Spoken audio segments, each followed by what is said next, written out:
Welcome students. Revision lectures में हम कुछ इंटरनेशनल कन्वेंशंस के बारे में बात कर रहे थे। हमने इससे पहले बायोडायवर्सिटी पर जो कन्वेंशन है CBD उसके बारे में बात की थी। आज हम साइट्स के बारे में बात करेंगे। साइट्स का फुल फॉर्म है the convention on international trade in endangered species of wild fauna and flora. इसे वाशिंगटन कन्वेंशन के नाम से भी जाना जाता है। मैं doctor Prakash Chandra Sharma, department of zoology, SPC government college Ajmer. ये वाशिंगटन कन्वेंशन एक मल्टीलेटरल ट्रीटी है to protect endangered plant and animals।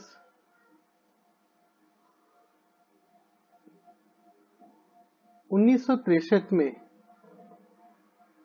IUCN के मेंबर की मीटिंग के बाद एक रिजोल्यूशन प्राप्त हुआ था, जिसके उपरांत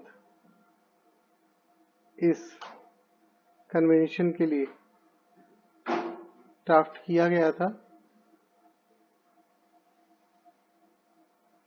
फाइनली इस कन्वेंशन का जो टेक्स्ट था वो वाशिंगटन के अंदर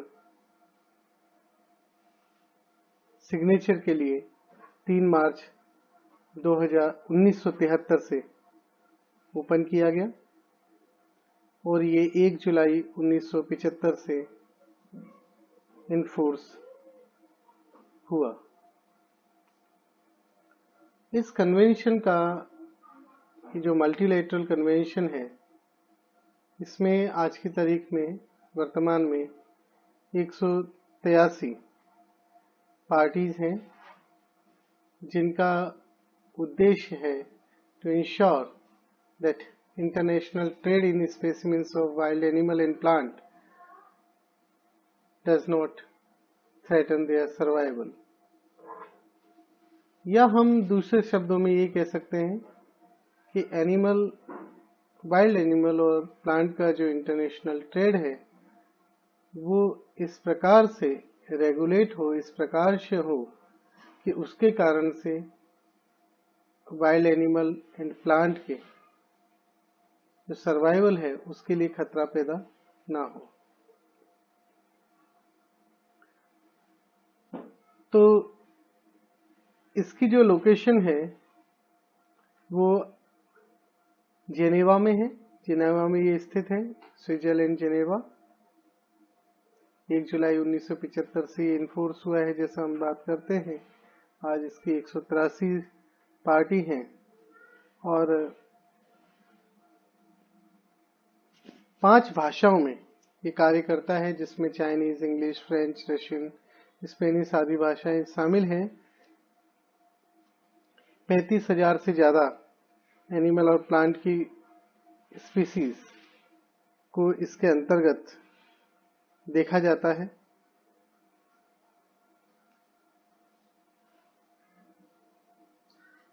एक और बात आपको याद रखनी है, ट्रैफिक एंड ट्रेड पर एक जनरल एग्रीमेंट है जिसका नाम है GATT, general agreement of traffic and trade. उसके मद्देनजर ये वाइल्ड एनिमल एंड प्लांट के ट्रेड को इस प्रकार से सुनिश्चित करता है कि उनके सर्वाइवल पे खतरा नहीं हो, यानी कि हर एक राष्ट्र ट्रेड करने के लिए मुक्त रहे, फ्री ट्रेड हो सके। फ्री मीन्स किसी भी तरह के जो गेट्स के तहत जो नियम बनाए गए हैं उनके वायलेशन के बिना हो सके। तो इसलिए गेट से भी इसमें कंसल्टेशन किया जाता है। अभी इवॉन हिग्यूरो इसके सेक्रेटरी जनरल हैं। अगर हम इस कन्वेंशन का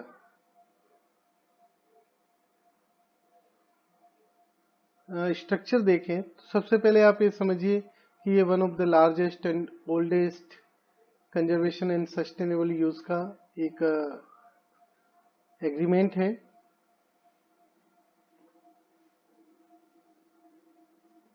हालांकि यह भी सच है कि जो इसकी पार्टीज हैं इसकी मेजर रिक्वायरमेंट्स को फॉलो पूरी तरीके से नहीं कर पाई है। जो मेजर रिक्वायरमेंट्स है designation of management and scientific authority, law to prohibit the trade in violation of sites, penalties for such trade and law providing for confiscation of specimen.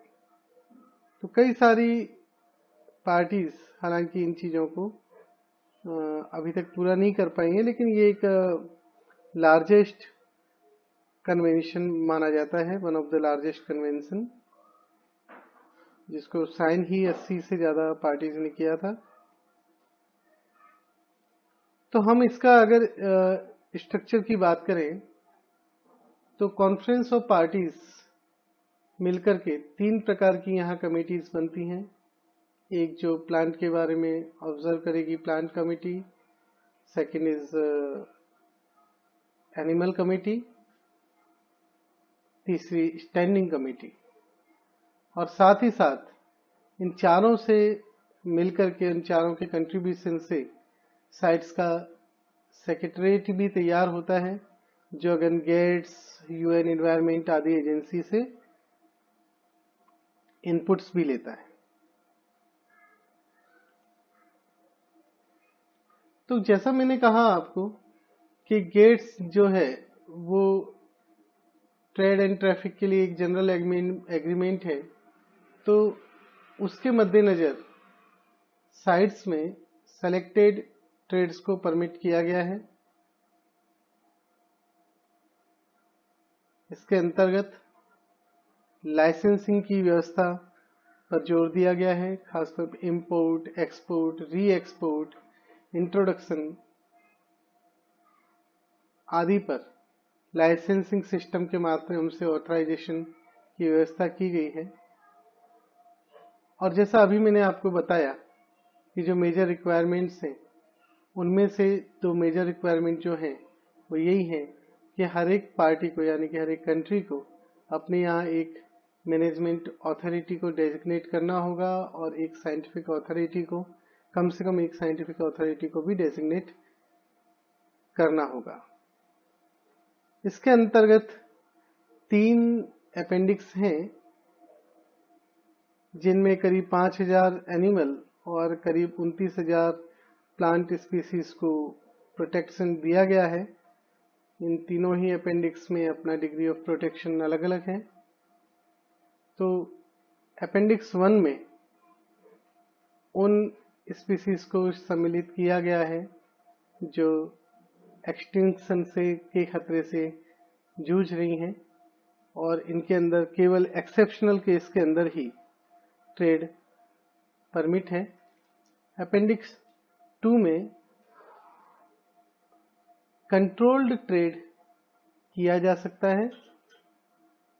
Species अभी तक एक्सटिंक्शन के खतरे से नहीं जूझ रही हैं, लेकिन यद्यपि ये थ्रेटन्ड है।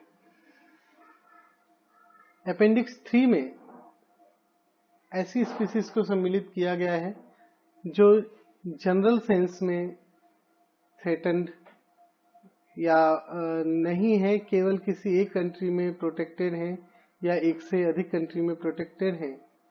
तो ऐसी स्थिति में उस कंट्री विशेष से जो ट्रेड हो रहा है उसको कंट्रोल करने में असिस्टेंस की आवश्यकता है।